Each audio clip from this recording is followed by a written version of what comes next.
不好了，七殿下重病昏迷，快不行了。爷，大夫人生的这个孩子不太吉利啊！刚出生的孩子，连亲娘都没来得及抱一下，就被奶婆子匆匆抱上马车，送回了安怀老家。巧的是，从那以后，岳半般命格不吉的名声彻底坐实。太好了，七皇子终于醒来了。夫人，那贱丫头不祥的传闻已经传开了。第3日清晨，侯夫人去了。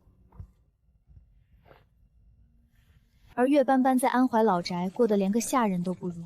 4岁起，他就被赶去后院干粗活，挑水、劈柴、洗衣、扫地，手上常年生着冻疮。好不容易长到16岁，老宅的人正准备把他许给一户不靠谱的人家，偏偏这时京城侯府要他做药引了。于是侯武病了，大夫开的方子要他取走药，原主被折腾几次后，人直接陷入昏迷。再醒来就是现在的岳。没想到这贱丫头还能回京啊！往后不会找我们麻烦吧？回京也好，至少不会被安怀老宅那帮人给卖了。临走前一天，老奴还听说他们已经谈好了一户人家，那家的儿子是个傻子，想娶个媳妇儿传宗接代。虽说2小姐您被称为不祥的人，但那户人家的意思是，等生了儿子就去母留子。您毕竟是京中侯府的，别看侯府现在不认您，兴许将来会认孩子。且就算不认，他们也觉得在安怀那个小地方会很有面子。那家跟老宅谈好了，您嫁过去，他们出100两银子，老宅很满意。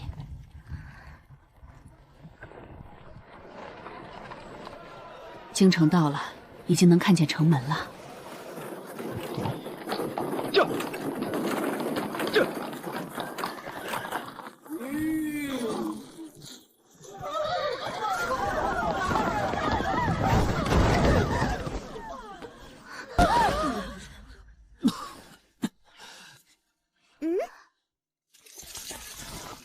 七殿下，您没事吧？快上车，宣太医到离王府，快！怎么你看，哎呦，太可怜了。斑斑，16年了，你终于回来了。斑斑出落得愈发的水灵了，比千萌还好看。哎，回来就好，回来就好。是啊，回来了就好，你回来了，你姐姐的病就有得治了。是啊，是啊。斑斑，你可一定要好好吃东西，只有你吃得好了，才能多多产血。要是没有你姐姐的这场病，你也没有机会回到京城。你要懂得感恩。快，现在就去取吧，别耽误时辰。能为大姐姐做药引，我是十分乐意的。可是我一路奔波，风沙大，吃了不少土，现在的药引也是不好的。不如我先歇一天，等养好了再给大姐姐用。你们放心，我一定做一个合格的血牛，一定把大姐姐治好。快，带2小姐下去好好歇着，是个懂事的孩子。快，带她回房休息，今日就吃猪肝，多吃些。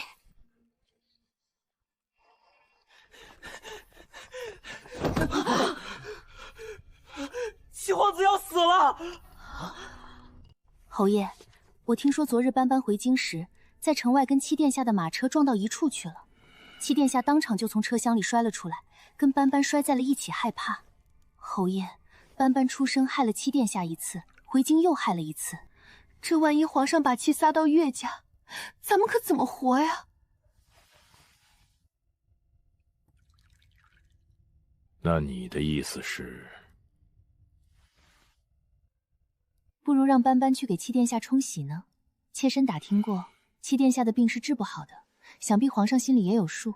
说是冲喜，其实不过就是想在最后一刻找个人陪陪七殿下。皇上对七殿下也不过是尽最后一点心意罢了，不想让七殿下连婚都没成，人就没了。所以克不克的，皇上应该也不在意，反正也没有别人愿意嫁过去。这种时候，如果岳家把斑斑送过去，皇上一定会感激岳家的。妾身都是为了岳家着想，都是为了侯爷好。你最是善解人意，当年要不是你及时提醒，怕是皇上早就记恨上安远侯府，咱们也没有如今这般日子。只是送斑斑去冲喜事小，千武治病事大呀。斑斑要是进了离王府，那可就真的取不出血来了。千武的病固然重要，但是对于妾身来说，侯爷更重要一些。千武的病咱们可以再想办法，妾身却绝对不能冒一点让侯爷出事的风险。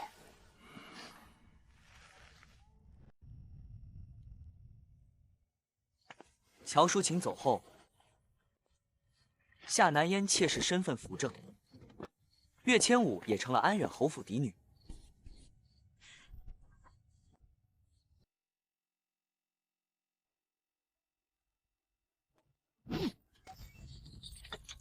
岳景荣这是诚心想把朕的儿子给克死，他安的是什么心呢？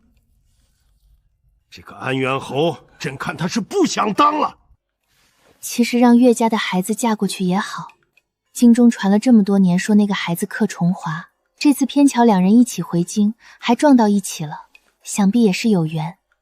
且就当个奴婢送到离王府去服侍着，反正重华这个病太医院也没法子了，就让他们两个有始有终，也算料了这一世孽缘，这样下一世就不会再继续纠缠。皇上觉得臣妾说的对吗？臣妾也是心疼重华这孩子，从小病到大，好歹最后的时候身边有个伴儿吧。天顺帝思虑过后，便拟了圣旨赐婚。岳斑斑，过来沐浴，你身上都臭了。许是因为二小姐要出嫁了，嫁出去就不算是岳家的人，所以就克不着大小姐了吧？你的意思是，千户的病也是让斑斑给克的？只是猜测。我这是穿越了，还是穿了个不讨喜的？这个七皇子应该是中毒了，看样子要想活下去，得靠自己了。岳斑斑，你到底适不适合嫁到流王府去？可不要给家里人惹麻烦。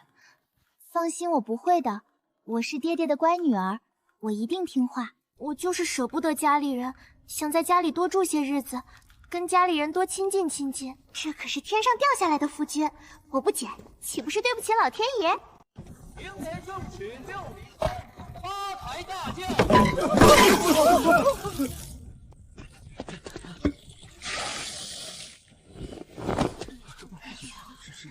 这岳家的二小姐果然如传说中一般，专克离王府啊！你自己鞠几个躬，意思意思就得了。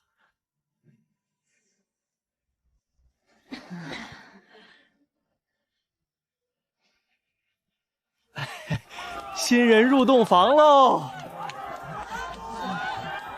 这成亲是真成亲，但是圆房可圆不得，七殿下禁不起折腾，懂吗？别跟没见过世面似的生往上扑。我们殿下长得好看是不假，但他说到底还是个病人，你得懂事儿。放心，我一定懂事。得趁着殿下还有一口气在，赶紧留下个一儿半女，这样也算后继有人了。宫里的瑾妃娘娘后半生也好有个寄托，要不然这人日渐憔悴，连皇后娘娘看不下去。那也不能为了留孩子不顾七殿下的死活啊！太医院说七殿下没救了，咱们考虑下一代吧。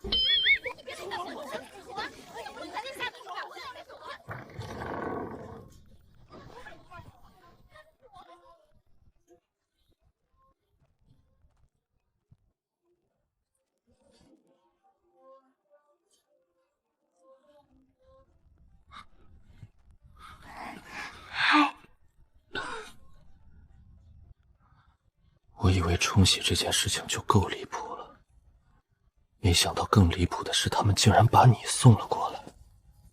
啥意思？瞧不起我，还是怕我克你？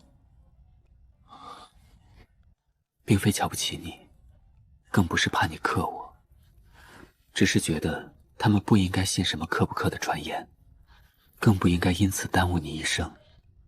怎么就耽误我一生了？你可知嫁到离王府意味着什么？我命不久矣，不知还能坚持1天2天，还是3天5天。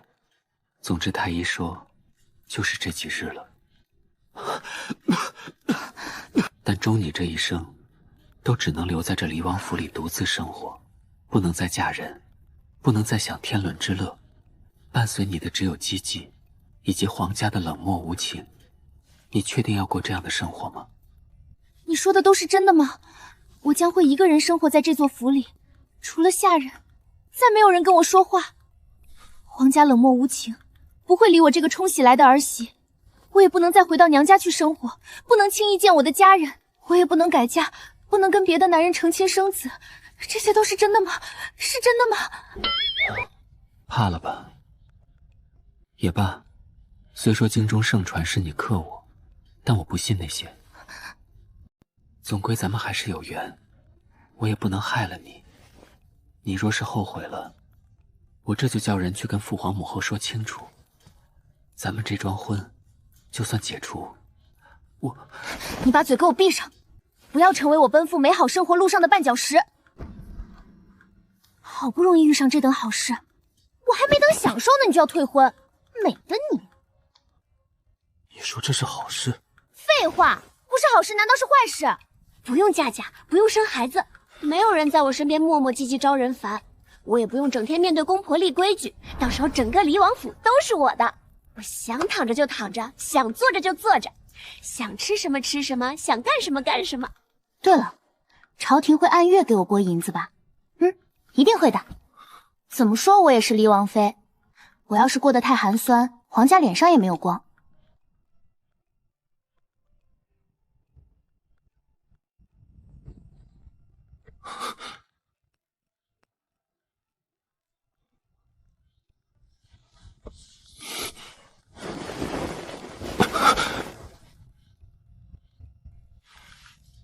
心轩，药物所致，有人给你下过毒。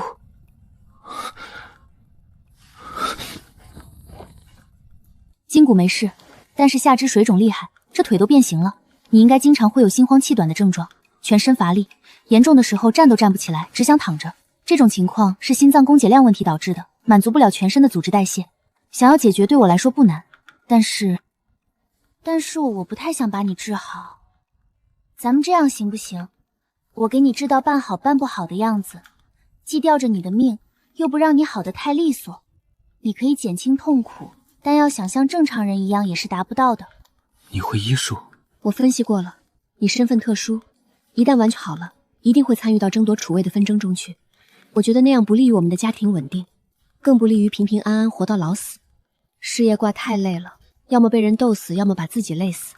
比起死，我更想好好活着。你办好办不好的，跟皇位也就无缘。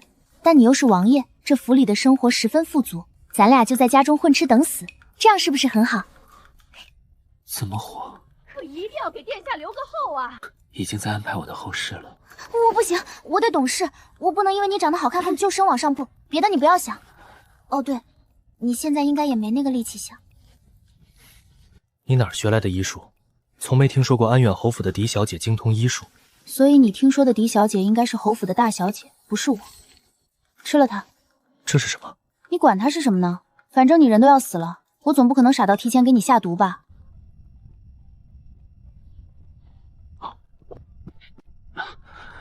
我渴了。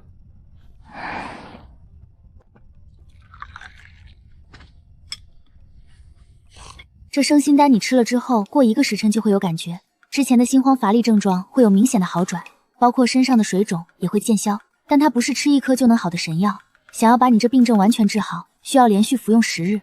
只需10日？我就是有这个本事能把你给治好。不过我先前也说了，你这病症是药物所致，有人给你下毒。虽然那毒是很多年以前下的了，动质已经极不明显，但体内毒素依然还有残留，一点点的把你的身体给拖垮了。10日复生心脏，再10日均除毒素，不是神话，我真的能做到，你要相信我。你说的都是真的？真的。那你愿意帮我治病吗？那你听我的话吗？听话，咱不治。我都是为你好，以后你就懂了。你先歇着，我到府里转转。我是乡下回来的，好不容易进了离王府，想开开眼。虽然不让往殿下身上扑，但你好歹在里头照顾着，这怎么才入洞房就往外跑呢？殿下的颜值不足以吸引你吗？赶紧给我回去，不怀上孩子别出来。二位先别吵，殿下身子不好，这会儿睡下了，我就是怕打扰殿下休息才出来的。另外我也想在这府里转转，这么大的王府啊，我还是头一次见。我瞧着怕不是比我们安远侯府还要大吧？这话说的，安远侯府能跟王府比吗？那侯爵能跟王爷比吗？哼，真是乡下来的土包子，没见过世面。确实，您说的对，我就是没见过世面，我才出生就被送到乡下去了。就是安远侯府，也只是回京之后住过3日，第4日就被送到这里来了。所以您带我转转吧，带我见世面。哇，府里居然有湖！哇，府里居然有山！哇，府里这么多下人！哇，府里好多院子！你可真是要了我的老命了。确实好生养，你看他面不改色，气不喘的，甚好。我从小养在乡下，什么粗活重活都干过。4岁就跟着大人上山拾柴火，这区2个时辰不在话下。那是什么好事吗？还值得你这般炫耀？你是因为什么被送到乡下去的？你心里没数吗？还不是因为你克了我们七殿下。你从打出生就克他，回京又克他，你这是逮着他一个人祸害起来没完了是不是？你就不能换个人？我又不想这样，但其实也算不上我克他吧。好不容易能回京，还是他的马车撞了我的马车。现在他要死了，还把我弄进离王府来冲洗，我这是什么命啊？他为啥就可着我一个人祸害呀？你这老头儿就是刀子嘴豆腐心，嘴上说着瞧不上他，吃饭的时候还问他爱吃什么。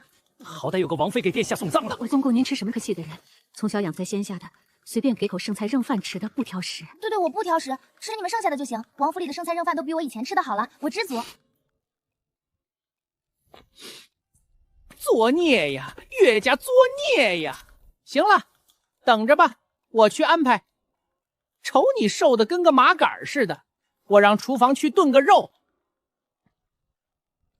以前都不会给殿下吃这些重油的东西，怕不好消乏。现在也不忌讳这些了。殿下想吃什么就跟老奴说，咱们想吃什么就吃什么。这人啊，不怕别人听人说，能吃点什么就吃点什么吧。一般这种时候，那就是离死不远了。是，你能不能过来扶扶我？你今日初来乍到，我陪你吃个饭也是应该的，且也不至觉得过于乏力。我这回精气神确实好了一些，与你说了这些话也不大喘了。我想是你那个药，可能是回光返照吧。吃饭，别矫情，没那么难受了就多吃些，只有吃饱了才能有体力。多吃些，病会好得更快。我的意思是，趁着还能吃就赶紧多吃点，吃一顿少一顿。刚才我把整个离王府都转了一遍。我从小在乡下长大，没见过这么好的宅子，这把真是开了眼。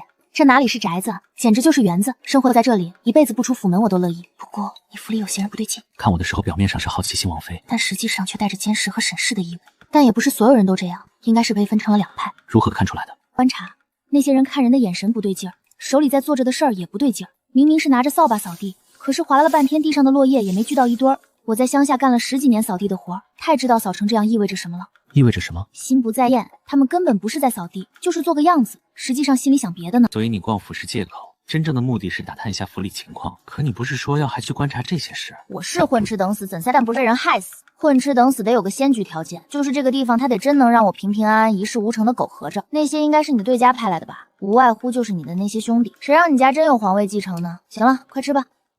吃完了，我给你做一次针灸治疗，解决一下你下肢水肿的问题。但还是那句话，咱们不能好得太快，也不能全好。好得太快惹人怀疑，全好我就不能混吃等死了。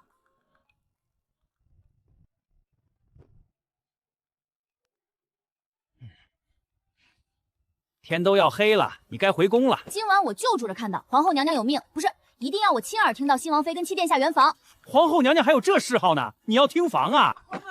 皇后娘娘到底想你活还是想你死？我不是背后说皇后小话啊，我就是想把几位重要人物的立场先整明白，知己知己比嘛。我自有一子身子虚弱，母妃着急上期，多数时候都是皇后娘娘在带我，不是生母更胜生母。那就是好的，那可能真的是想留个一儿半女，有个心理寄托。可惜啊。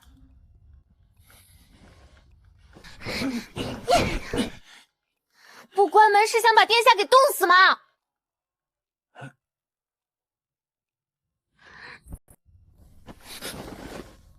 干什么？你不脱裤子，我怎么给你施针？你还想不想好了？扎别的地方行吗？扎哪儿？你说扎哪儿？你腿部缝肿严重，不消肿的话，就算病治好了，这双腿也要废了。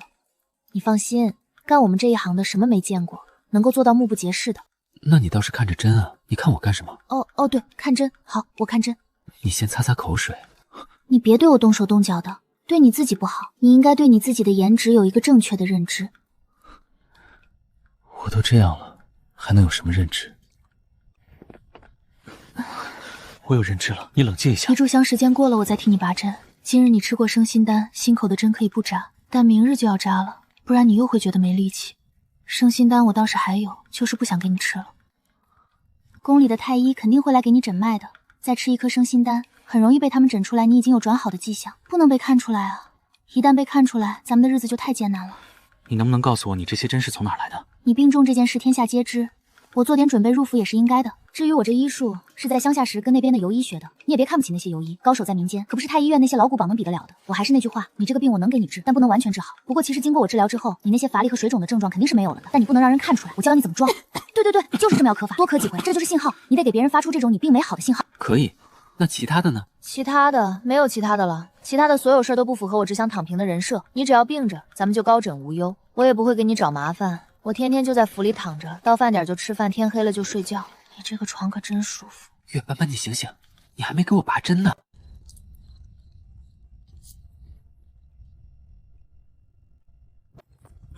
月斑斑，我跟你说了那么多，合着你这是一句也没听进去啊！可怜我们七殿下还病着，你这也太没人性了！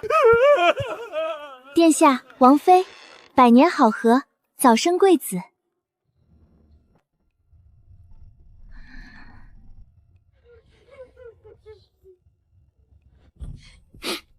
奴才把王妃挪到外间去吧。无碍，就让她睡在这儿吧，也是个可怜的孩子。殿下今日精神不错。哦，王妃说是回光返照。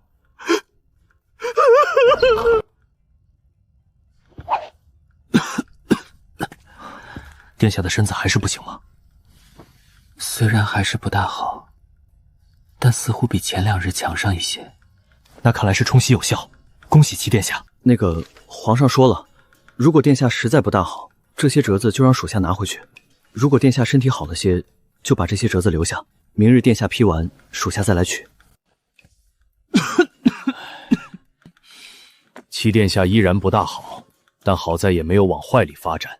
要是能一直这样，也算是维持住了。就是想要再好一些，还是得出京去泡泡汤泉。畅春园的汤泉对这个病症有很好的疗效。等本王好上一些的，再做打算。他们回去之后是跟谁交差？哼，鬼知道，反正不能是跟皇上和皇后交差。你是不是有病？哪有人大婚第2天还穿喜服的？那我穿什么？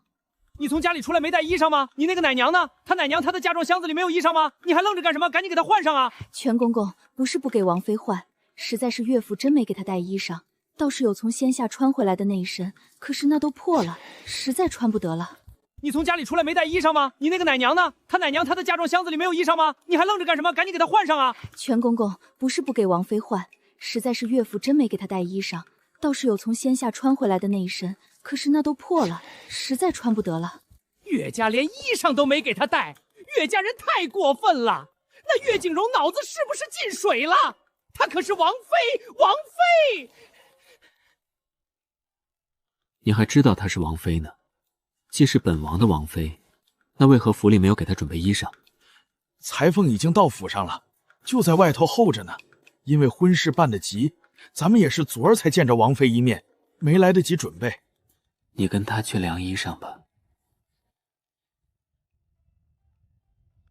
回头先买几件成衣穿着。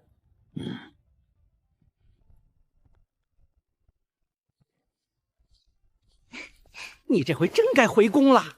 不急，已经让下人去准备成衣了。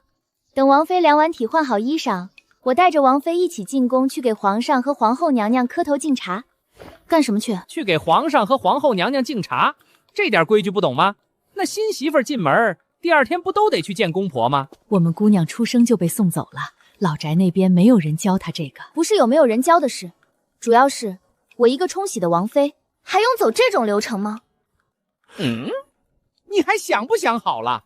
你怎么这么不上进呢？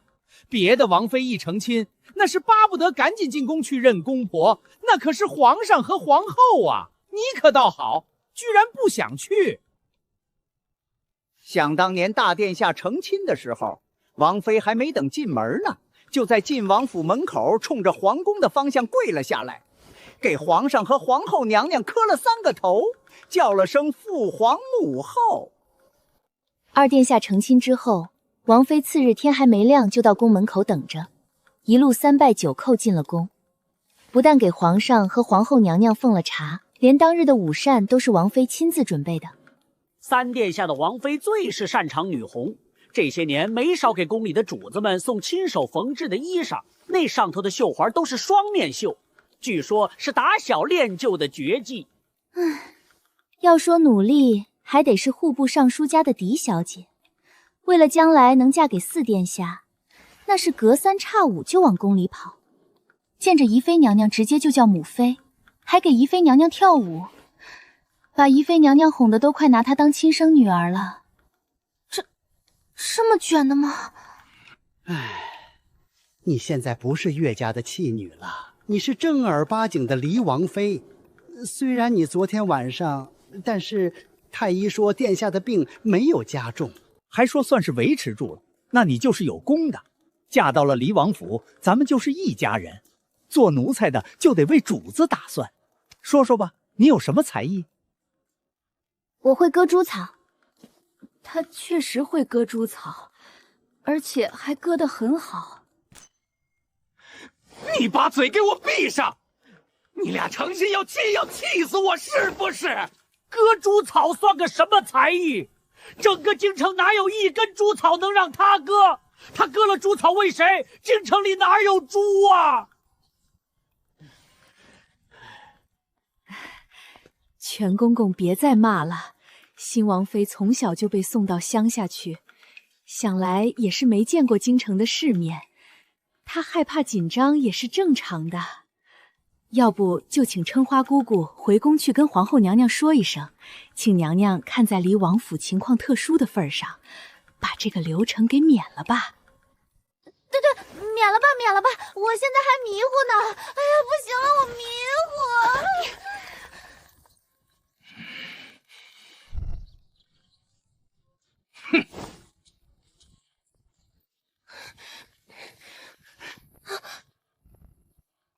又怎么了？他不想进宫去给皇上和皇后娘娘敬茶。冲喜的王妃算什么正经王妃啊？刚才那个婆子都说不用去了。刚才的婆子，你到底能不能分得出好人坏人？那玩意儿他是真心为了你好吗？谁家正经奴才不劝主子上进的？上不上进的那都不重要，那什么才重要？活着最重要啊！不是你活着最重要，是七殿下活着最重要。他这不是活着呢吗？可是有人想让他死，知道吗？这府里有人想让他死。我知道啊，要不然他也不能病了这么多年。那你还不想办法？你是不是有毛病？你们这么多人都没有办法，太医院都没有办法，皇上皇后都没有办法，现在来指望我一个冲醒的王妃，开什么玩笑？你也不出去打听打听前16个岳家都对我做了什么？你们说的那些又绣花又跳舞的，我会吗？我拿什么讨好皇上皇后啊？殿下，您跟王妃说说吧，好歹得进宫去露一面啊。第一，谁说你不算正经的王妃了？第二，是有这个规矩，应该进宫去看看，就进宫去看看吧。去吧，我母妃也在惦记我们，你替我去看看她，好不好？空手去啊？就带上你最真诚的祝愿。那行吧。你们都圆过房了，还怕殿下看？谁跟他圆房了？他的身体完全不符合圆房条件啊！赶紧换吧。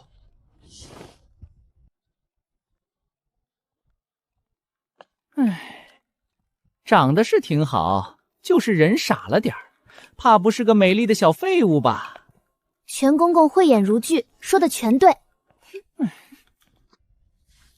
你说这是不是就叫物极必反？人人都说岳家那个孩子克华儿，可没想到嫁过去之后，华儿的病竟然稳定住了。这喜还真让他给冲着了，就冲着这一点，朕得记他一功。记谁一功？记岳家那孩子，还是记你亲爱的叶贵妃？秋雨，你说什么呢？咱们现在说的就是岳家那孩子，关贵妃什么事儿？哼，别以为本宫不知道，让岳家孩子嫁到离王府这件事，原本你是不同意的，后来是叶梦舒说了几句，你才点了头。所以这事儿你到底是为华儿着想，还是单纯的为了听叶梦舒的话？我听他什么话呀？朕做事一向对事不对人，这事儿跟贵妃无关。哼。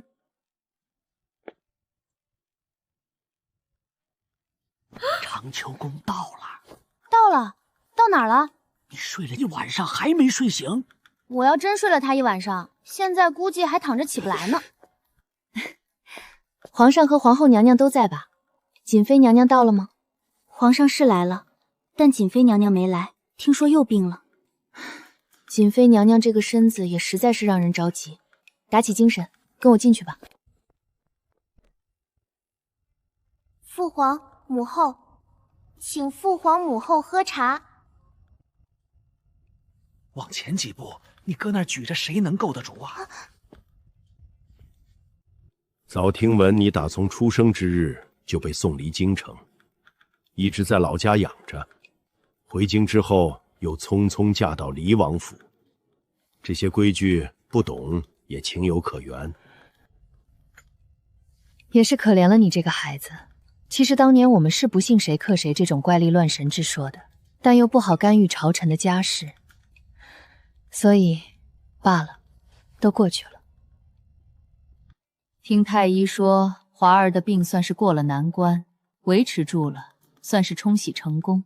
这咱们又不得不信了一些怪力乱神，你说是吧？孩子啊，你可一定要好好照顾华儿，他是朕最宝贝的儿子。你嫁过去，朕不图别的，就图他身边能有个伴儿。孩子啊，你嫁给了华儿，咱们就是一家人。华儿虽不是本宫生的，但也是从小就在本宫身边养到大的。本宫没能把他的身子养好，这都成了本宫的心病。后来华儿封王立府，本宫也是天天惦记。现在好了，华儿有你照顾了，本宫也能安心一些。但是斑斑啊，虽然老七病着，但你是健康的，所以外头的事儿他不行，你就得出面，你得这样那样，还得那样这样。父皇，我要是这样那样，再那样这样，可就不能好好的照顾七殿下了，也不能在他身边给他作伴了，他可能从早到晚都看不见我。父皇，是这样那样重要，还是七殿下重要？这事儿听本宫的，你求他没用。做王妃就要有王妃的样子。长秋宫连朕斩到相属了。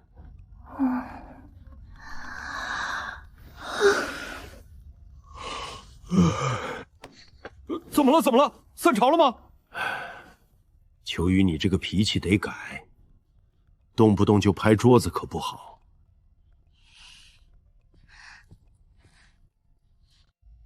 王妃，您怎么能打哈欠呢？你怎么能跟皇上一起打哈欠呢？还不快点跟娘娘请罪！我错了，我错了，我下回再也不敢了。母后您就饶了我吧。父皇，我不是诚心要跟您一起打哈欠的，就是赶上了。其实你说的对，好好照顾华儿才最重要。朕的华儿必须好好活着。本宫知道他得好好活着，他是本宫带大的，本宫能害他吗？那你为什么给斑斑这孩子安排那么多事儿啊？俩人在府里过家家吗？皇家能过家家吗？你以为人人都跟你一样，不思进取、投机取巧，一天到晚的就想着偷懒耍滑？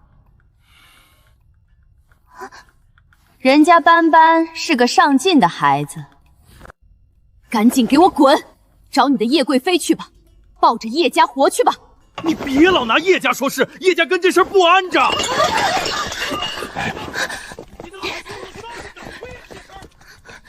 王妃没吓着吧？别怕，常有的事儿。皇上这会儿嘴硬，晚上还得来哄娘娘。这么多年，他就没赢过。不过王妃，这事儿也怪您，您第一天来听训，怎么还能听困呢？那哈欠一打，搁谁不气？我说我不来，你非让我来。行了，不怪您。长秋宫暂时不能待了，奴婢带您去锦绣宫看看瑾妃娘娘。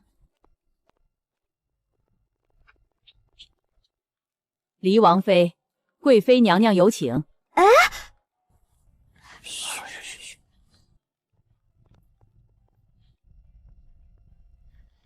到本宫这里来，不用这样客气。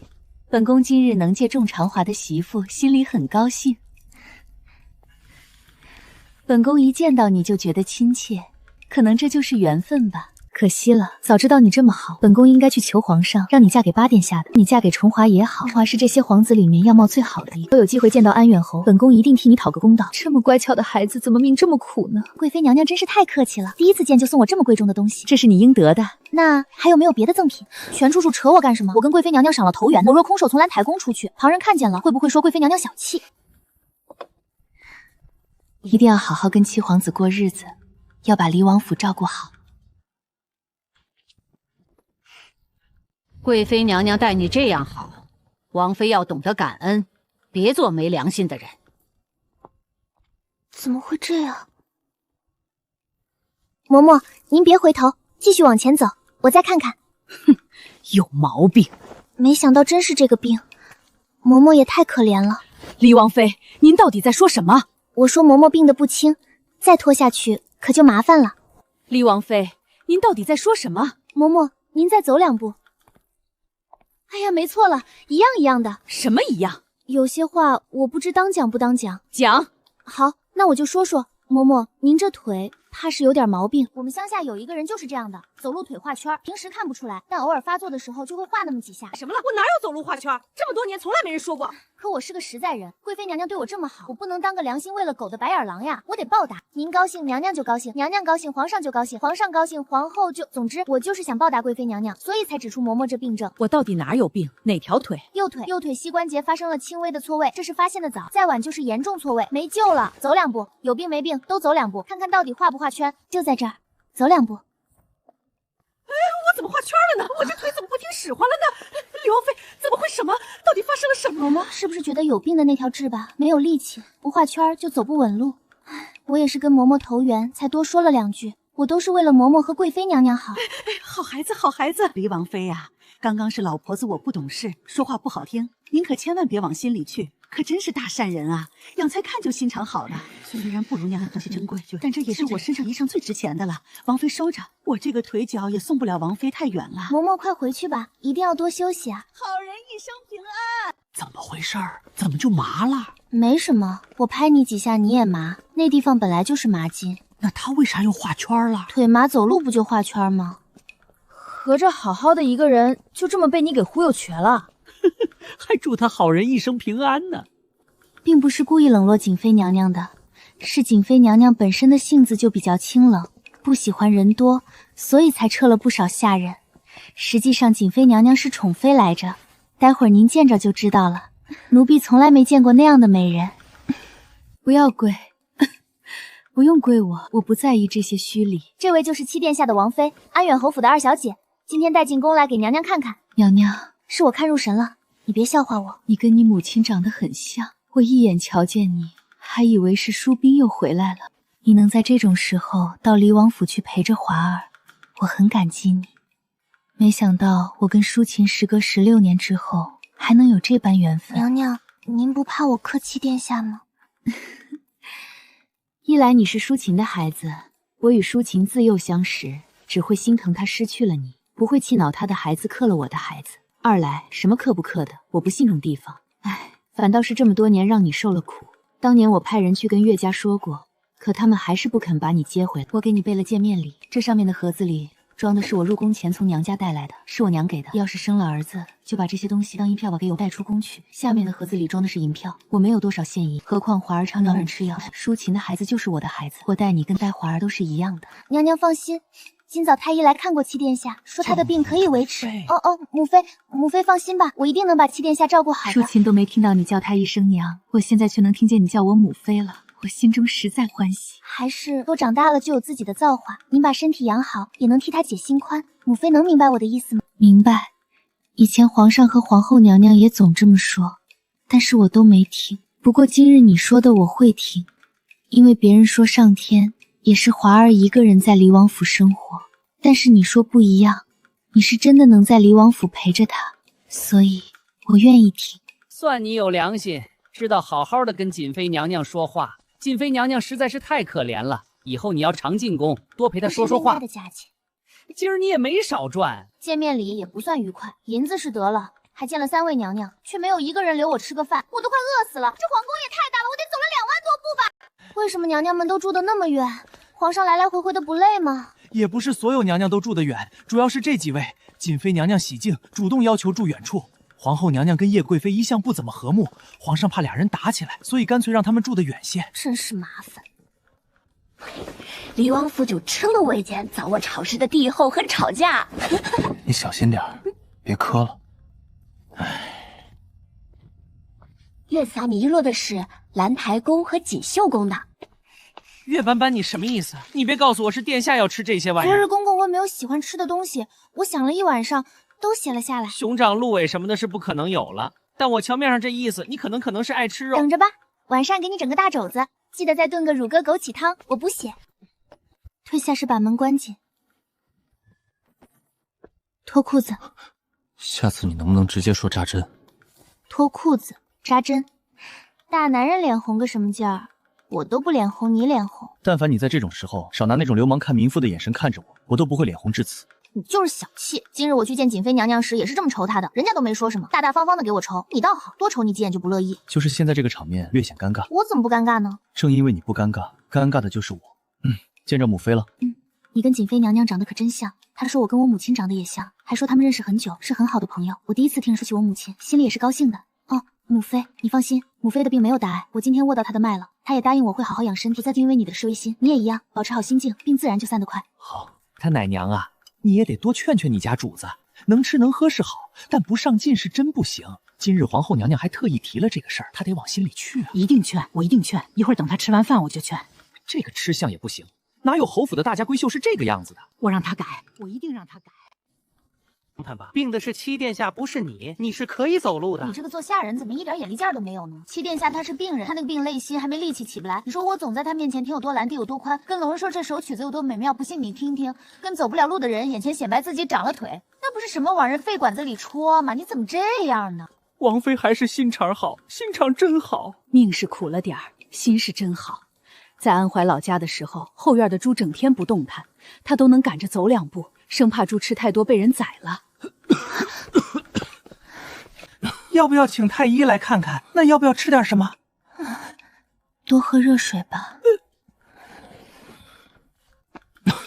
我装的还像吧？挺像的，我差点以为是真的。不用怀疑自己高明，我现在基本已经不渴了，就是走久了还有些乏，但也没有大碍。水肿全消了，今日起不用再针灸了。就是太医院隔3差5来看诊这件事，得想想办法。你现在的情况装给远处的人看还行，太医近身看病就容易露馅儿，你说呢？你说的对。那日我进宫，听着皇后娘娘话里话外那个意思，跟叶贵妃很是不睦。所以你说我们有没有理由怀疑你当年中毒也是叶妃动的手？你才来了几日就能想到这些事情，何况那么多精明之人。所以是不是他？不是，一眼就能被拆穿的行为，叶贵妃是不会做的。不是那种明面上她总是温温和和、笑脸盈盈。是了，那天还拉着我的招胎记，领回了搬着馅儿的喜剧。外表看上去没什么，但是珠子只要一砸，就能看到麝香粉粉夹在珠子心儿里酱臭花。他这是防着你，怕你有后。那你还日日带着，赶紧摘下来。没事儿，害不着我也害不了你，我心里有数。而且这么好的东西扔了怪可惜的，想个办法让它变现，就是变成钱。变现是什么意思？可不能出去坑拐骗啊！你看我像坑蒙拐骗的人吗？再说我也不想有弊，你家的府部门对我来说就是个结界，别说出去了，我靠近都不带靠近他半步的。是我哦，我们家。那你想怎么把这珠子变成钱？等着。我给你演，昨日你同我说叶家的小夫人怀孕了，3日后又恰巧是她生辰，叶府要为她办一次生辰宴，庆祝双喜临门。我想过了，全姑娘您说的对，我得有个离王剑的样子，府的生辰宴我是得去的。只是我手头没有多少能拿得出手的东西，想来想去，就只有这个手串最值钱。我想叶家的小夫人得到一件贵妃娘用过的物质，一定会一直带着的。公公记得再替我备套新衣裳，差一点，等着瞧吧。在叶府寿宴之前，叶贵妃肯定会派人来把这珠子要回去，但她又是一个要面子的人，不能直接拿什么。岳家人知道你这么厉害吗？我厉害吗？不，我不想厉害，我只想躺着。今天我还没躺着呢。3日后，你真的要去叶府吗？要不怎么办呢？自作孽不可活啊！感谢你这么多年照顾我们王妃，王妃能在乡下平安长大，你功不可没。今后离王府一定对你好。你该不是怀孕了吧？殿下呀，你可受苦了啊！生这么多的病，岳家这孩子他没人性啊！岳斑斑，不是，我没怀孕，我就是把书给我拿走，别让我看见。可你现在是离王妃，堂堂皇子正妃，不学习你怎么你好意思吗？全公公，劝人学习天打雷劈，你这是歪理邪说。他不想学就不学吧，也不是所有王妃都得是一个模样。殿下您不能这么护着他，会害了他。您看，那你将书放下，回头本王亲自教他。我读给你听，好不好？读什么呀？我又不是真的想看而已。咱们现在这样不是挺好的吗？看这些书干什么？再说，你瞅瞅他拿过来的这些书，哪本是有益于我进步的？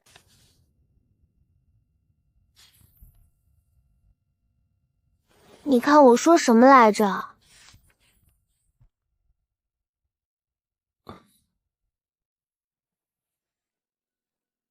那天在宫里被你忽悠瘸的那位嬷嬷亲自来了，腿脚还挺利索。上次离王妃进宫，我家贵妃娘娘一激动送错了东西，这几日忽然想起来，赶紧差老奴过来更换一下，为表补偿，心里就是一直惦记，希望王妃能喜欢。东西换回来了，接下来老奴要与你算一桩私事。区区小事，嬷嬷不用放在心上。再说上次你已经给过我一只金镯子了，我不能再要嬷嬷的东西了。你不要过来！奶娘不要生气，不能跟病人生气。嬷嬷生了很重的病，她也是个可怜人。她什么病？你看她精精神神的，能有什么病？对，我精精神神的，有什么病？我给你走几圈，哎，你看看，不麻了也不划圈了。岳斑斑，你别想再给我下套，别想再蒙我了，我不可能再上你的当了。可是嬷嬷的腰怎么不直了呢？怕不是腿上的病症转移到腰上了吧？我腰怎么？你看嬷嬷这腰是不是弯着的？嬷嬷您别动啊，我给您指一下位置，您感受一下这个地方是不是疼？就这里。嬷嬷试着左右晃动一下，看看这里是不是酸疼的。你再用手摸摸，对，就这里，你摸，是不是鼓起来一个包？怎么回事？是不是你给我按觉到疼了吗？你看，你都没有感觉得到疼，说明我就是轻轻那么一摸，那怎么可能摸出包来？那我这是什么病？就是像我说的那样，腿上的病症转移到腰上了。上次我跟你说腿的时候，还是没有足够的重视。这病发展的快，这才几天啊就转移了。我该怎么办？我不想死啊！嬷嬷不信我，还冤枉我，说多了招人烦。嬷嬷刚刚是想要回这只镯子吧？我给你撸下来。不要，我不要，你带着，一定好好带着。我这还有一只，给你，都给你。这怎么好意思？感谢老姐姐一巴掌打醒了我，要不然我还不自知呢，耽误了自己，也冤枉了王妃。王妃说的对，太医要是可靠的话，七殿下的病早就好了。亏我还那么信任他们，他们真是太让人失望。要是早治好就好了，这病症在腿上，总比在腰上好治得多。王妃，救救老奴啊！呀，这包怎么这么大？我是不是要死了？我们再抢救一下吧，也站不住了，我这腰怎么说废就碎了呢？快来人，抬担架，快担架！你当是在宫里呢，要什么有什么。这里是离王府，离王府没有担架。那怎么办？咱们力气记不住嬷嬷啊！实在不行，给老奴拆张床板子吧。嬷嬷也知道我跟七殿下是新婚，府上床榻什么的都是新的。我给银子，王妃说多少我就给多少。快去挑一张最结实的床板子拆下来，要抬嬷嬷的，可千万别整薄了，薄了容易把嬷嬷给摔着。厚的可贵呀，怎么也得几十两。100两，100两就100两。嬷嬷还愣着干什么？床板马上就来。嬷嬷别着急，回去跟太医好好说，实在不行给点好处，他们会给嬷嬷仔细看的。王妃真是大善人，老奴谢谢王妃。快回去吧，看病要紧。好人一生平就这么忽悠，不怕叶贵妃收拾你啊？怕啊，所以我不出府啊。你不出去，人家也会派人来的，到时候咱们也拦不住啊。那就不让他来啊！只要七殿下还在那儿躺着，我一个混吃等死的王妃，你还知道你是混吃等死啊？不过你这番分析倒也是对的。我懒是懒了点儿，但不傻。他们急三火四换走的那串珠子到底是个什么？麝香珠啊！他们不想让七殿下有孩子。什么？不想让七殿下有孩子？你胡说什么？七殿下怎么可能有孩子呢？他根本就不行，他做窝扶出来啊！你干什么？疯了！这种家丑怎么能这么大声嚷嚷？就是要嚷出来，让他们听见啊！听见了才好去说给他们的主子听，咱们离王府才能有安稳的日子可过。老七这字写的是越来越好了。七殿下近日身子似乎好了些，人也有力气，字可能就写得好了。他都能喂王妃吃饭了。嗯，喂谁？喂王妃。岳家那孩子病了？没病，没病为何要人喂着吃饭？王妃她可能是懒的，据说这是第2回了。第1回是在兰鱼宫门口给忽悠缺了，这段属下知道。属下来说，朕这么多儿子女儿里头，没有一个是随朕的。原本朕都绝望了，没想到最后娶了个儿媳妇，倒是随了朕了。但是自己混吃等死可以，可不能把老七给带偏了。朕还指望老七批折子呢。要上进啊！有朝一日，如果让朝臣们发现这些年他们递上来的折子都是七殿下批的，他们该有多伤心啊！这就好比需要个文人墨客的亲笔签名，好不容易要来了，当宝贝一样在家里供了多年。行了，赶紧把这些给老七送去吧。至于是亲签还是仿签，那都不重要。福星啊，晚膳让御膳房包些饺子，朕想吃。皇上，您是真不怕七殿下哪一天撂条子不干了呀？殿下那个身体，您不慌吗？不慌啊，这么多年，哪年不闹2回病危？哪回真危了？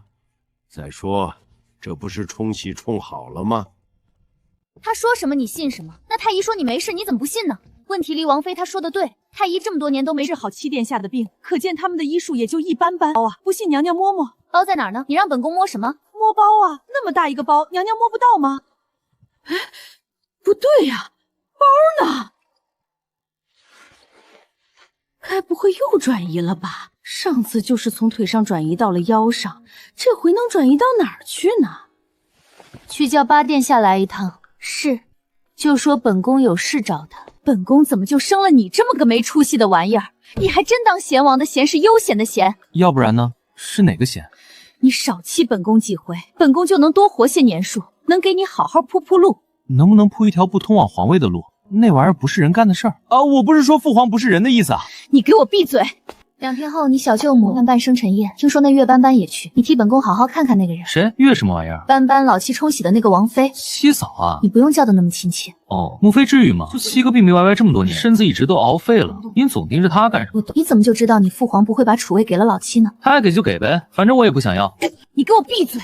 这么多年叶家培养你是为了什么？总不能是为了让你在画本子界扬名立落吧？你一句不想要，葬送的是多少人的辛苦，你知道吗？每次都是这一套。行了行了，我知道了。我如果不努力，那些努力过的人是不会放过我的，对吧？母亲也是不会放过我的，对吧？你是我儿子，我做这一切都是为了你。不像话吗？反正你得学，你要是不学，我就死给你看。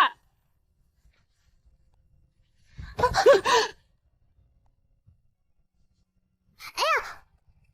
要不别学了。王妃没有这个天赋。我们王妃总不能什么都不会吧？学道菜吧。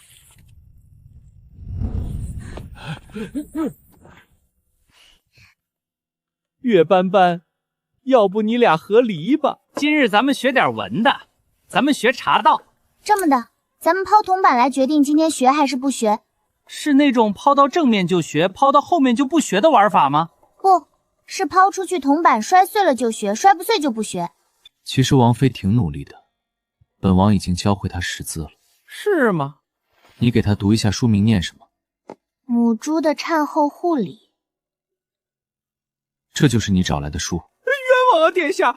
老奴我也不识字啊，我也不知道是这种书啊。全公公说过，书都是从你书房里拿来的，但是这种书怎么会出现在你的书房？难不成你对这个领域感兴趣？当然不是，书房里书被人换过了。是什么人换了你的书？又为什么换你的书呢？无外乎书想我书房里摆太有用的，是我这些年实在没有精力顾及那些事情，让许多人钻了空子。你记住，不管遇到什么事情，你都不要埋怨自己，要学会责怪他者，那样会比较痛快。你明日就要去叶府了，我给你讲些叶府的事，你也好有个心理准备。毕竟现在我跟你生活在一起，他们保不齐在害的过程中把我也给害了，我得防着点。没有查到，父皇查了10几年都没查到，也只有你说是中毒。怎么可能？你可以质疑我的人品，但是不可以质疑我的医术。对了，你身边有高手吗？有时招呼一声出现的这种。暗卫，他们往我府上安插人进来，根本事情无法治治。直到你觉得这样的病好些了太苦，现在还来得及。不苦啊，总比在乡下吃不饱强。至少王府里有吃有喝，我想躺着就躺着，再也不用天不亮就起床，天黑了还要洗衣的烂。何况我只是主动想摆烂，也不是等于想害我。就从这座离王府开始，一点点的把障碍扫平吧。今日多带些人吧，我第一次出门，人家都有丫鬟婆子的陪着，我身边就跟个老太监，容气弱呀。那你想怎样？咱们府上把你奶娘带上。奶娘跟我一起在乡下待了16年，对京城这种大场面早就陌生了，就让这2位嬷嬷也跟着吧。我是女子，身边还是应该有嬷嬷照顾着比较方便。全公公，您说是不是这个理？殿下放心让那2位跟着吗？放心。其实不太放心。你这是瞧不起我。我不太放心那2个嬷嬷。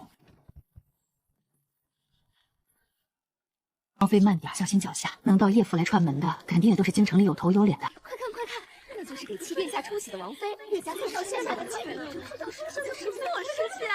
他们说他们的，我又不能肉了，小块肉了，你都没错吗？那你不生气吗？我没别的意思哈，就是给大家提个意见，如果真有什么想法的话，欢迎到皇上或是我父亲跟前提。您是谁家的小姐？您又是谁家的？还有这位头上扎个绿头花的，您说您扎个什么颜色的不好，非得绿的，多晦气啊！这位夫人贵姓？这位夫人看着不像正妻啊！哎呀，不用说了，这人太多，说了谁家的我也记不住。大家都是来参加生辰慢点啊，那就别在这站着了。哎呦，这裙子怎么这么长啊？小心啊，里面请，里面请。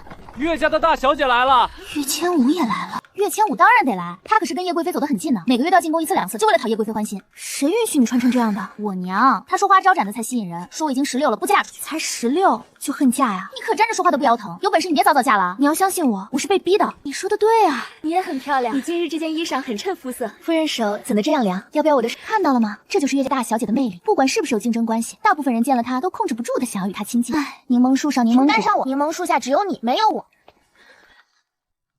大姐姐也来啦。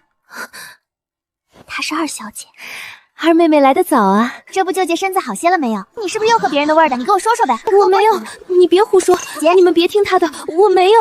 大姐姐保重。如果有朝一日2妹妹需要我做什么，我同样也会义不容辞的。好像没什么用啊。你希望有什么用？我还以为你能把岳千武拉下马，怎么可能凭我几句话就倒台？那你整这一出干什么？纯恶心他呀，恶心他一顿我就高兴啊。可是你这样对岳千户，不怕安远侯报复吗？我不说岳千户，岳家就不报复我了。既然怎么的都是被报复，那我为什么不能痛快痛快嘴？不是，我爹是户部尚书，你是家中嫡第3，我走哪儿你跟到哪儿。岳斑斑，我知道你从小被安远侯府送走的嫡小姐，要不咱俩凑个伴儿吧，反正也没有人愿意搭理你。户部尚书家的嫡女，你是看上4殿下那个？没想到我的光辉事迹都传到乡下去了。那倒没有，我是回京之后听说的。那你还听说什么了？没有什么了。这4殿下人气这么高吗？高，实在是高。宜妃娘娘喜欢的人可多了去了。4殿下到底是哪里出奇？可能是长得好，比7殿下还好？那没有，那不可能，那不能够。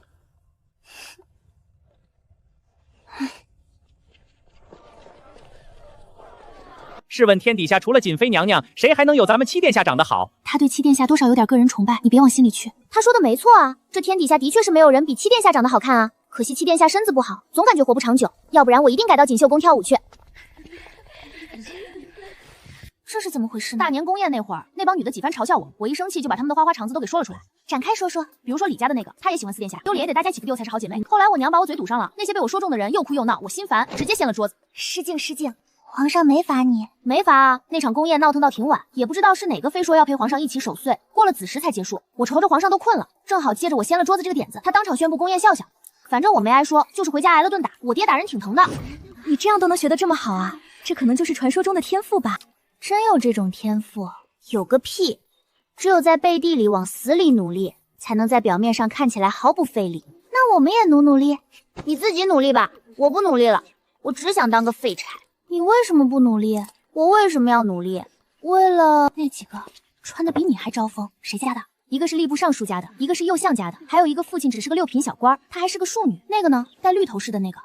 什么颜色不好戴，非得戴绿色？礼部左侍郎家的也是庶女，审美有点问题，每次出席这种场合身上都带点绿，那可能绿色是她的幸运词。拉倒吧，之所以把绿色掀身上，是因为她爱慕9殿下。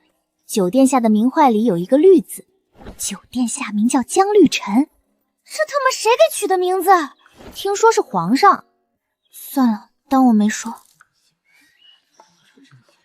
你再看那个人，他在瞪岳千武，看到没？他眼珠子都快翻出去了。还真是，那是礼部尚书家的嫡小姐，名叫蓝月玲，也是个有才艺的，跟岳千武斗了多年，可惜都没斗过。明明什么都好，就是总比自岳千武差了那么一点点，何必呢？是啊，何必呢？他们都学什么？学的可多了。总体来说是分文化课和专业课2方面。文化课就是读书了，4书5经都要读，要会作诗会写词。专业课呢，就是琴棋书画舞蹈一类的。反正听说蓝小姐卯时一到就起，亥时末才息。除了是这样，都赢不过岳千武。所以我说，天赋确实很重要。谁家好人喝药瘾啊？对，他一定是因为这个原因。蓝月玲可真倒霉，跟这种人较上劲儿了，太卷了，报了这么多兴趣班。爬起来了！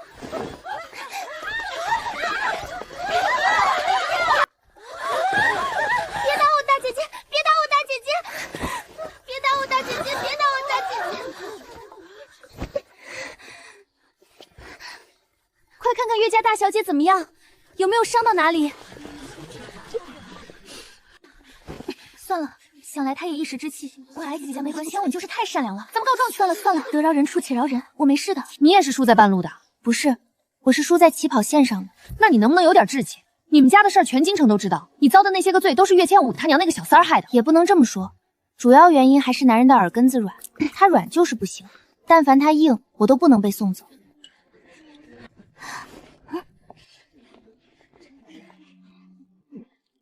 左相家的大小姐唐飞燕，所有人都知道她心意七殿下。你就是给崇华哥哥冲喜的王妃。我问你，崇华哥哥近日病情如何？他一说度过了危险期，还能维持，那就好。那你就可以尽快从离王府里搬出来了。搬哪儿去？哼，当然是搬回你自己家。难不成你还真当自己是一个工具而已？那他的病要是一直不好呢？你竟敢诅咒崇华哥哥！岳斑斑，你怎么这么恶？你说什么？你让我将夫君让给你？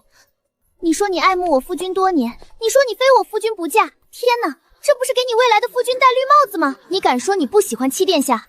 我错了，唐大夫人不要杀我！我不知道王妃地位这么低，大夫人饶了我吧，我这就把夫君还给唐家大小姐。你起来，莫要胡说八道！我唐家就从来没有说过这样的话。王雀整这一出是既没把岳家放在眼里，也没把离王府放在眼里。嘘，小声点，让唐家听到可没有咱们的好果子吃。敢跟我耍阴的，还以为我是伤下那个岳斑斑呢。没事，咱们继续。你刚才那一下，唐家脸都绿了，你这脑子转的也太快了。就是玩儿。纳尼？又来一个？这是什么路数？那个病秧子怎么这么招人啊？也不是一个路线。我是模仿派的，七殿下什么样我就什么样，七殿下什么病我也是什么病。岳斑斑，你就可怜可怜我，让我去离王府跟七殿下一块病着吧。要不我也给你找个人冲冲喜。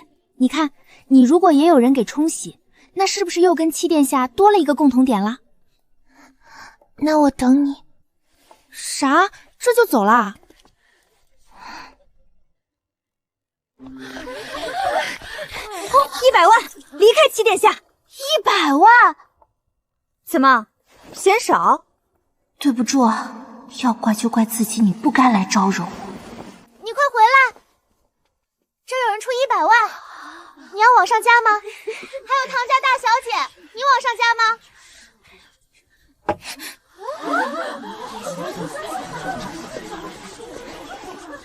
你这个凶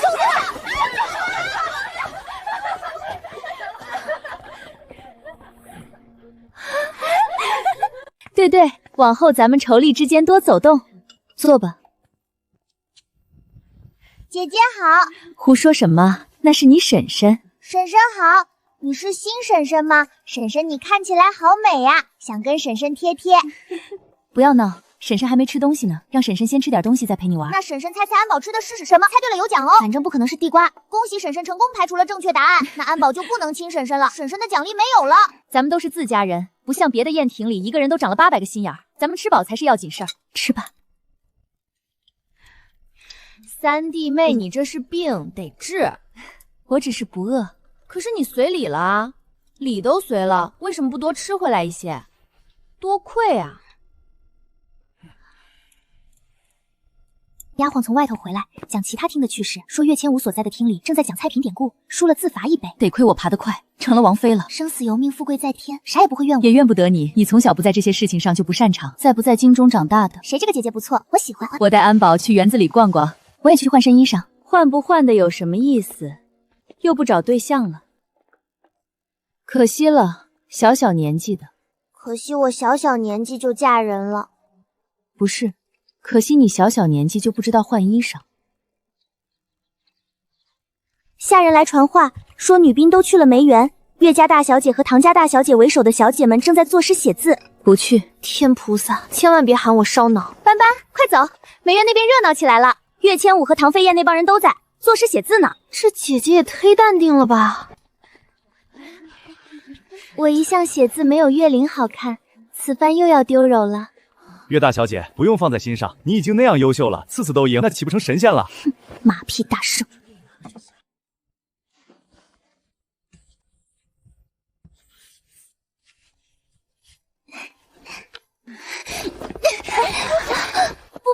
不要这样说，岳灵没有打我，那只是小姐妹之间的玩闹而已。他说我太没素质了，岳大小姐你也下得去手？你是魔鬼吗？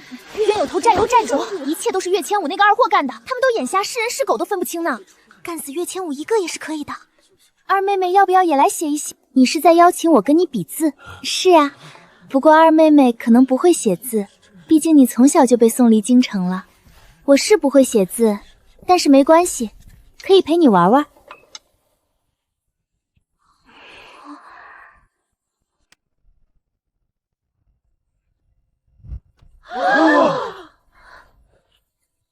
要不岳千武，你把鞋脱了吧，你用脚写。你可别哭了，动不动就红眼圈，给谁看呢？赶紧的认输吧。二妹妹是在安怀那边习过字吗？自然是学过的。我乃安远侯府正儿八经的嫡女，我母亲是安远侯发妻，父亲怎会疏于对我的教导？从我3岁起，父亲就为我请了启蒙师傅，专是为了让他安怀教导我功课。那师傅是给了重金。不可能，大姐姐，你这是什么意思？怎么就不可能了？你是想说父亲是那种狠心抛弃亲生子女儿，在乡下自生自灭的冷血无情之人？那才是不可能呢！但凡是个有脑子的人都干不出来这种事。毕竟我不行丢的是安远侯府的脸，他还会被人戳脊梁骨，说不会教导女儿。大姐姐，我们的父亲是一位情义的人，发妻跟妾抬妻位的后来者那是不一样的。无论到什么时候，哪怕是父亲100年之后，能与之合关的人也只有我母亲一个，所以父亲怎么可能会放任我不管？只是家中很多事情也不是他一个人能说得出他算的，就只能暂时委屈我，希望我不要恨他。我怎么会怪他呢？他是我的父亲呀。对哦，岳斑斑才是安远侯府正经的嫡女，这样的才是明媒正妻，才算得上真正的当家主母吧。岳斑斑说的连血弦都算不上，将来都不配跟安远侯合葬的。这么说来，其实岳千武也算不上岳家真正的嫡小姐。今日临场发挥实在仓促，没有好好准备，写的不好，让各位见笑了。大家可以把刚才发生的事都忘了，千万不要放在心上。你是想让我们把你对岳千武说的话给忘了吗？我是想让你们把我会写字的事情给忘了。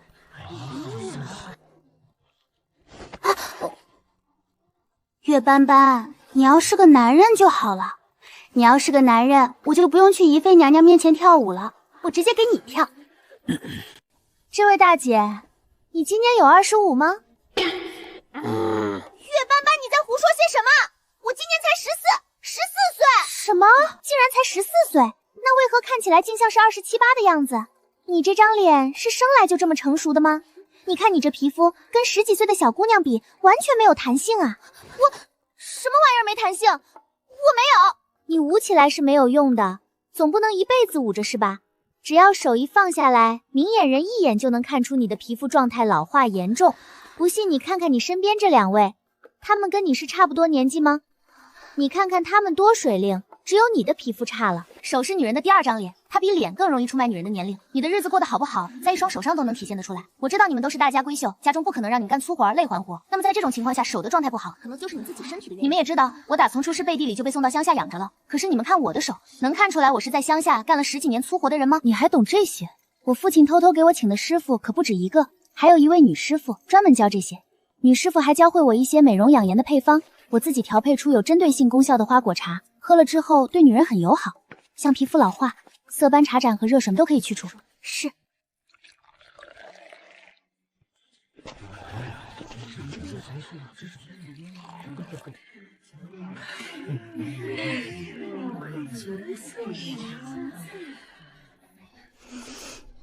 这不是比药还神奇了，大夫都不敢开这种方子。所以我不是大夫啊，那些大夫不会告诉你的事，我这里都有。我原本没想把这么好的东西拿出来的，但刚刚看到2位姑娘的状态实在不好，一时心软。我反正就是别啊，王妃，这么好的东西大伙儿都品尝到了，如果不能带回家，那得多遗憾啊！家人们喝不到这么好喝的花果茶，心疼啊！可是这东西原本就不多，有很多药材还是京城买不到的，我们老家那边也越发的稀少了。再说，大家也不信服这个的。好像真有点用。初冬，你看我这脸，是不是比刚才滑溜了？原本今早出门时脸上起了个痘，但这会儿摸起来好像是没了。呀，真的没了！喝茶之前还有呢，这么快就没了？这茶也太神奇了，这是神仙茶吧？你这皮肤看起来也比先前好了一些，红润了。你们看这里，刚刚还有一道纹的，现在是不是没了？好神奇！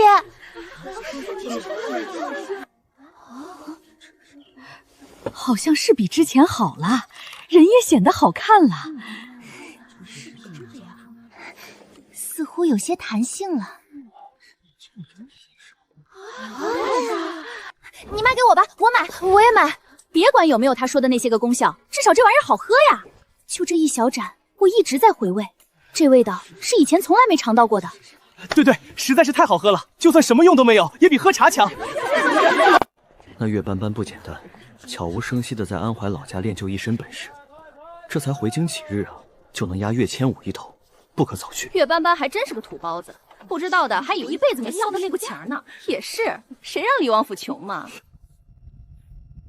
别数了，合着真是一辈子没见过钱啊！岳斑斑，你居然识字，你还会写字，所以在王府里你是逗我玩呢？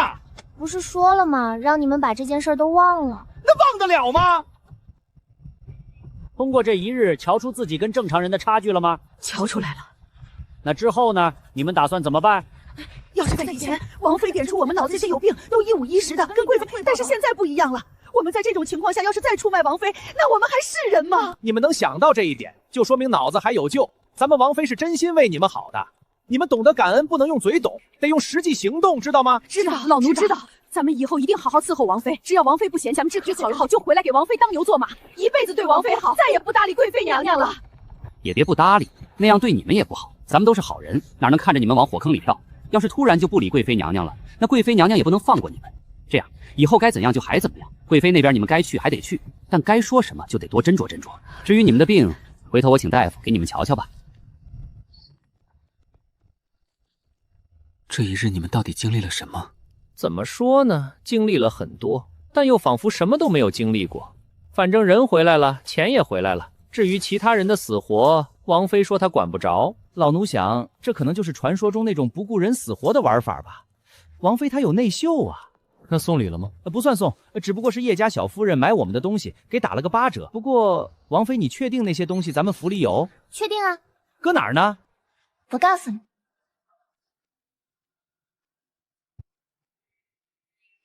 到这边来坐。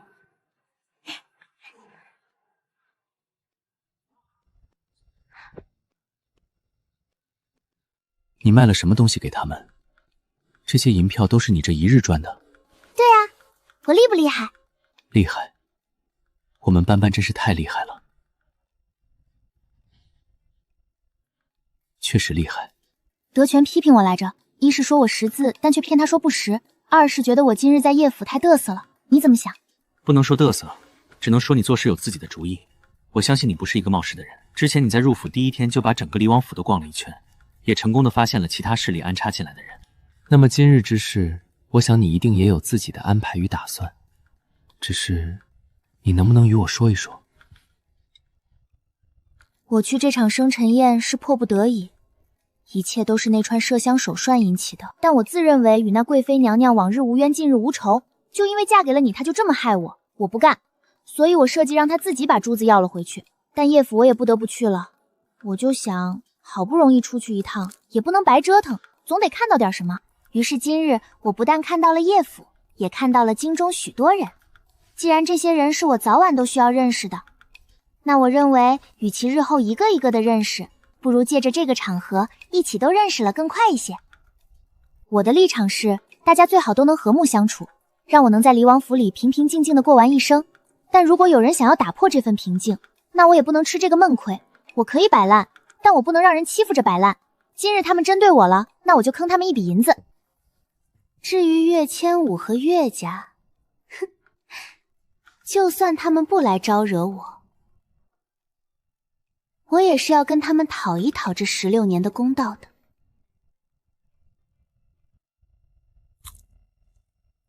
其实我还是那句话，你我并未圆房，外界看来，你入离王府只是为了给我冲喜的。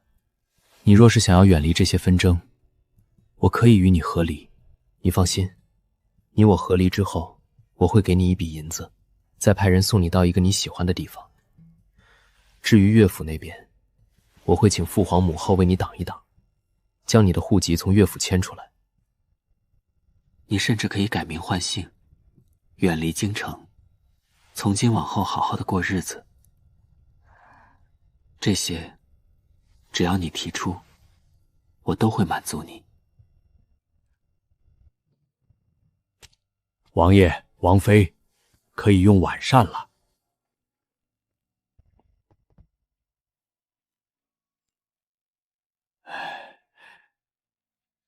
在叶府吃饱了。岳斑斑，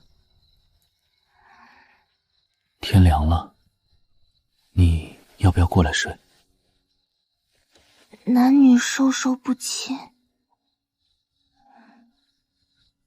我们是夫妻。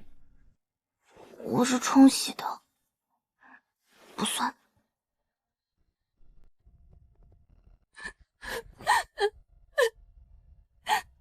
可能就是个误会。景荣这些年对你怎么样，你心中有数。对千武那更是像眼珠一样真实着，他怎么可能偷偷去管岳斑斑的？再说，你在老宅那边安插了人手，别以为我不知道。你的人这么多年一直盯着岳斑斑呢，他学没学东西，你自己心里没数？就是因为有数，才觉得老爷做的太绝了。我安插过去的不过是些丫鬟婆子，他们有几个本事能盯住什么呀？老爷权势滔天，他要是想偷偷做点什么，那我就是安插多少人手也是防不住的。母亲，我不是小肚鸡肠之人，斑斑也是老爷的女儿，老爷就是要把她接回来，我也是没有意见的。我只是伤心，我们夫妻这么多年，他做事却背着我。我没关系，我本就是妾台的妻位，我不怕被人捉脊梁骨，但千武是无辜的。但凡斑斑她是个懂事的孩子，他都不应该在那样的场合让他的长姐下不得台面，我真是想想就心难受。那对千武来说是多大的屈辱啊！母亲，我没关系的，我都可以忍。母亲千万不能因为这件事情着急上火。至于外面那些戳脊梁骨的话，大不了我以后不出门了，就听不到了。我们这么懂事的千武，为何要受这份罪啊？你去叫安远侯。是。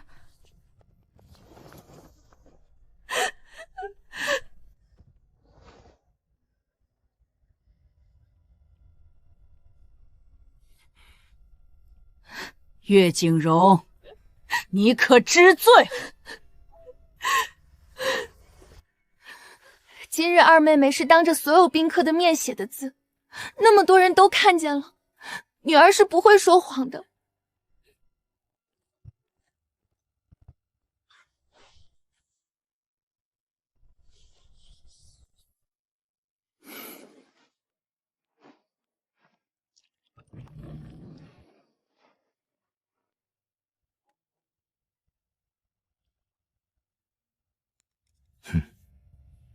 明日起，每日早膳也做些肉菜或肉饼之类的。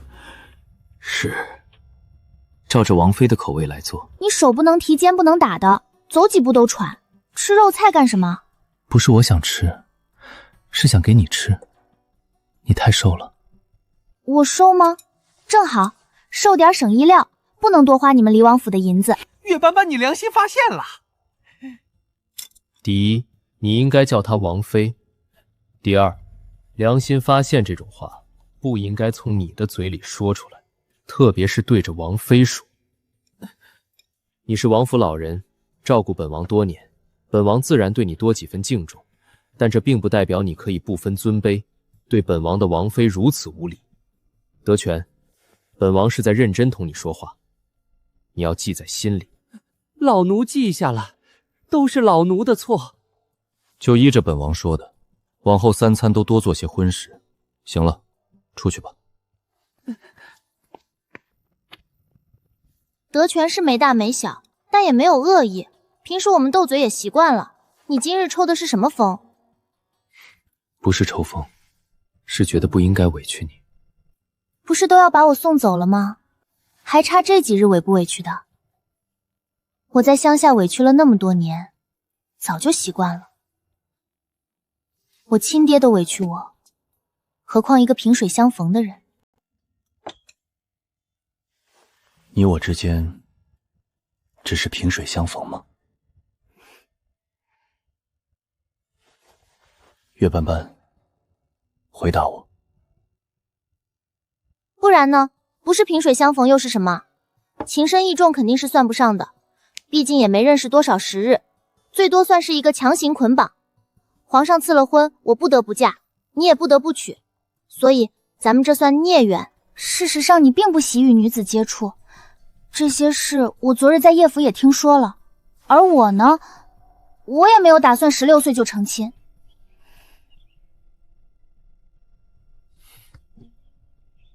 你在生我的气？没有，我生你气干什么？生得着吗？我又不瞎啊，看出来了。可是你为什么要生我的气呢？你打算什么时候送我走？今天还是明天？送你去哪里？你不是说我们可以和离吗？斑斑，我不是诚心想要把你送走，只是怕委屈了你。我这身体不知道还能撑几年，但你的人生还很漫长，不该跟我在这府里耗着。何况京中人心险恶，许多事情我不能陪着你一起面对，就会担心你会不会吃亏。我吃亏？殿下，我举报，王妃昨天还坑爹了呢，她不会吃亏的。侯爷光临离王府，蓬荜。德全，回头叫人扫扫灰吧。你们要是连这点小事都做不好，本王要你们何用？殿下说的极是，等安远侯走了，老奴立即就找人打扫。你过来，与本王一起受他这一礼。你是离王妃，他跪的的。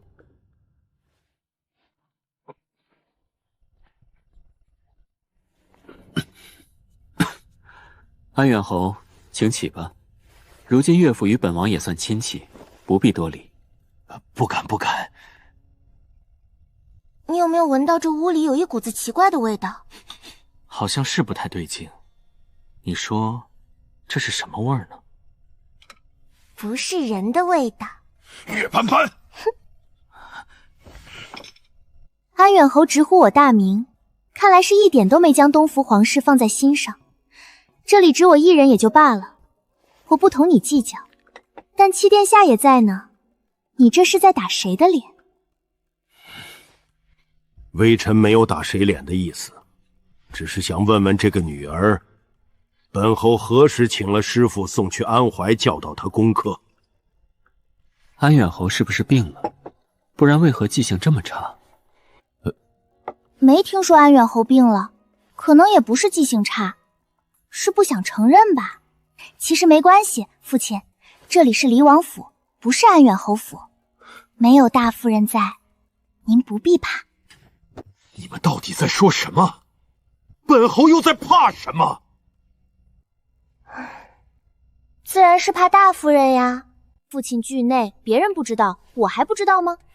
打从我3岁起，父亲就派人到安怀去指导我功课，所有的一切都是偷偷进行的，就是怕大夫人知道了会生气，会同你闹起来。我理解父亲，但也心疼父亲。你确定是本侯派去的人？岳斑斑，听闻你会写双手字，想必定是有人指点过，但你又如何断定那人是本侯派去的？是那个人同你说的？父亲真是健忘，当初是您亲自去的安怀啊。就在我3岁那年，父亲想想。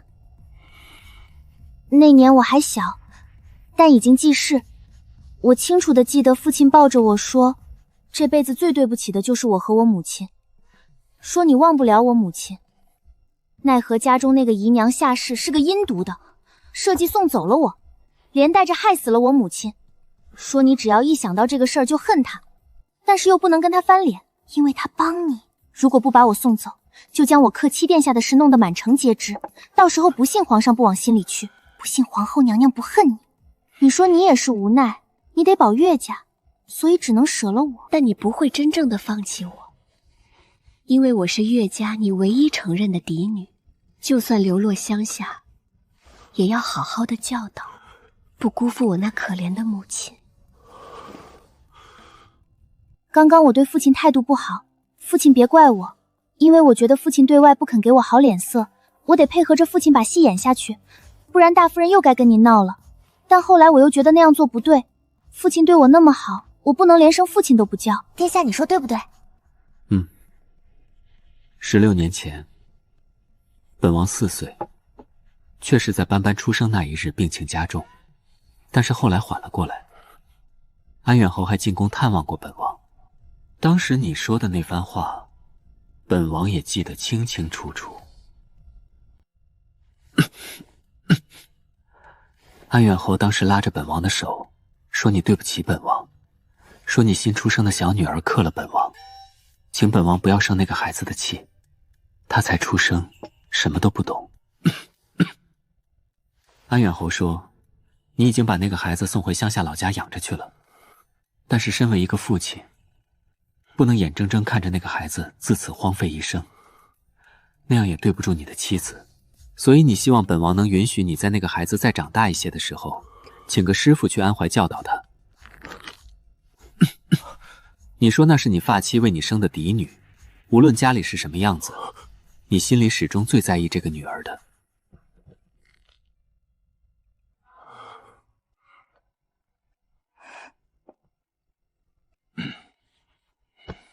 本王当时也小，不懂那些事情，什么克不克的，本王不在意，只是听你说起这件事，也觉得那个孩子实在可怜，就点了头，答应了你的请求。你见本王点头，很高兴，连连给本王磕头。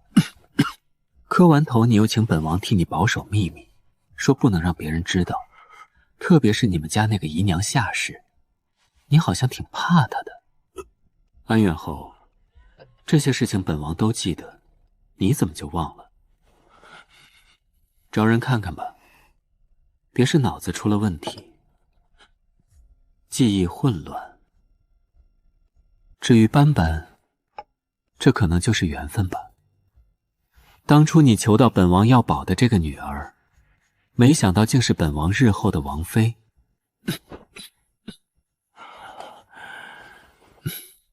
好了，安远侯，本王体力不支，实在说不动了，你回吧。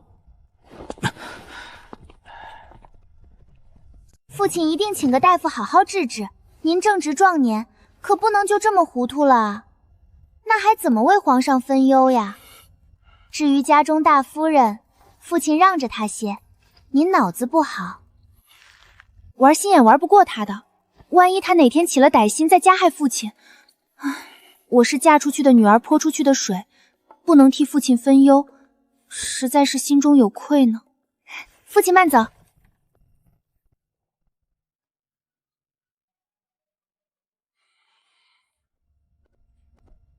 安远侯，你该走了，我们是不会留你用午膳的。哼！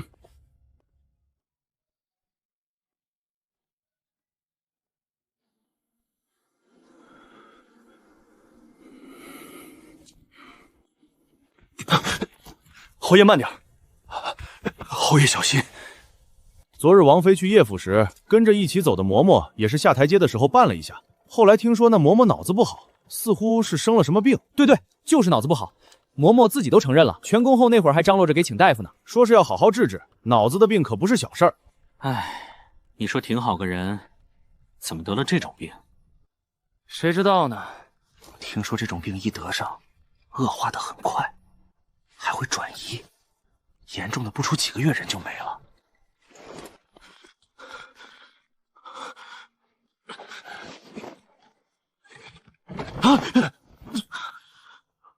侯爷，要不要请个大夫到府上看看？你也觉得不对劲儿是不是？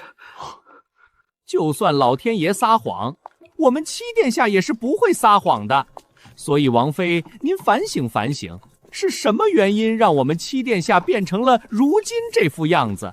是人性的扭曲，还是道德的沦丧啊？可能是你家殿下的隐藏基因觉醒了。我家殿下就是有隐藏基因，也是优良基因。怎么可能？皇家有什么优良基因？不都是勾心斗角上位的吗？这种事兴许他下生就会。你别胡说八道，我家殿下天下第一好。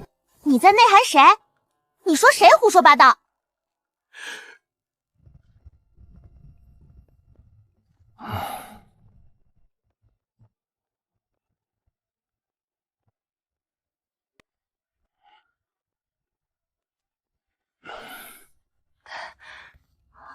我不用服，我没病。你确定你真没病吗？有些事儿你没看见，不代表它就没有发生。我父亲是什么人啊？他可是安远侯，真要放任一个亲生的嫡女在外头自生自灭，他不怕经理人戳他脊梁骨吗？那将来我要是因为没有文化出了丑，别人问我为什么如此丢人，我就说我爹啥也没教过我，那他不也能干出让自己丢人的事儿？那你就说他派人教过你。不是我说的，是他真的派人教过我。不信你问七殿下。别问了，问就是教过。安远侯的确偷偷派人教导过斑斑，这一点本王非常确认。你爹都能派人教导你，怎么不能让岳家老宅的人多给你做点好吃的呢？你瞧瞧你瘦的，还得离王府往回找补。我爹是一个注重内在美的人，他不再吃外表胖瘦。不是一家人不进一家门，好好的殿下活生生被你给带坏了。罢了，慢慢吃吧。在叶府生辰宴上露的那一手，如今满城皆知岳家的二小姐深藏不露。那么今后你打算怎么做？这似乎与你一直以来的人设不太相符。怎么就不服了？哪儿不服？江崇华，你还不明白吗？不管我在外头的露了几手，也不管我有没有压得住那岳千舞，这些充其量也不过是在女眷之间传传。他们吃完了饭，闲出屁来议论几句，翻不了天。只要你的病不好，我就是折腾出花来也是没有用的。所以能不能保持住我的人设，不在我，而在你。你病不好，我就能好好苟着；你病一好，生活立即天翻地覆。不过还是要表扬你，今日临场发挥不错。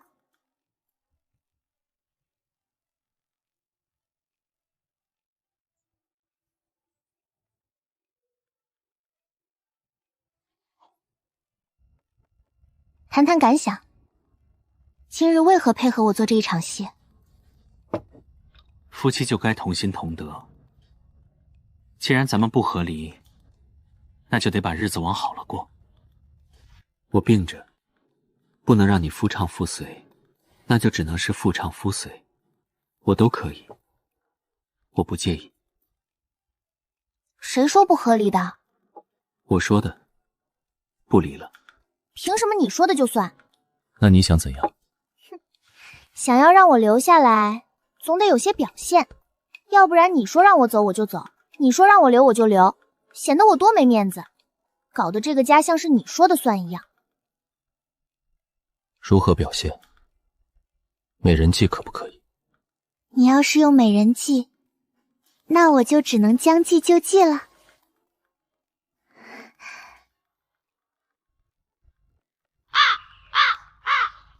挺大个人连饭都不会吃，吃的一嘴油还不知道擦。你是有病，但不是手有病。抬抬手擦擦嘴这种小事也要我来做，真以为我是你爹？看什么看？说你走错了，一天到晚都不让人省心。我看你们离王府要找的应该是奴才，不是王妃。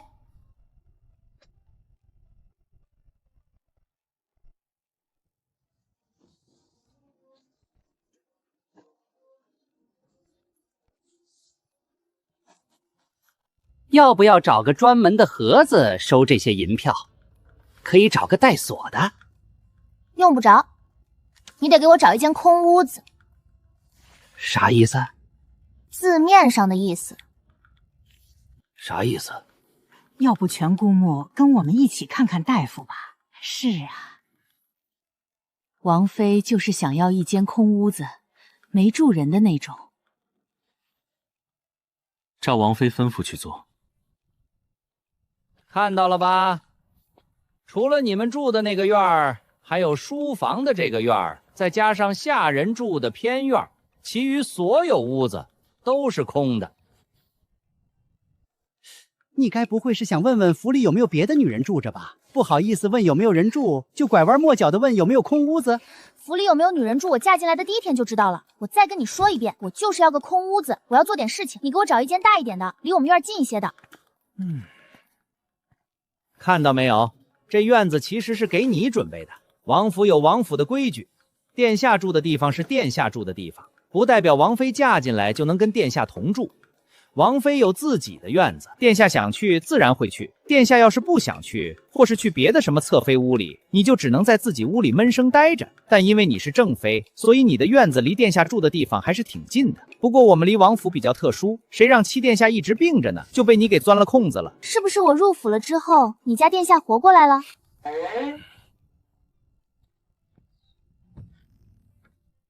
你们在外头候着，一会儿我叫你们，你们再进来。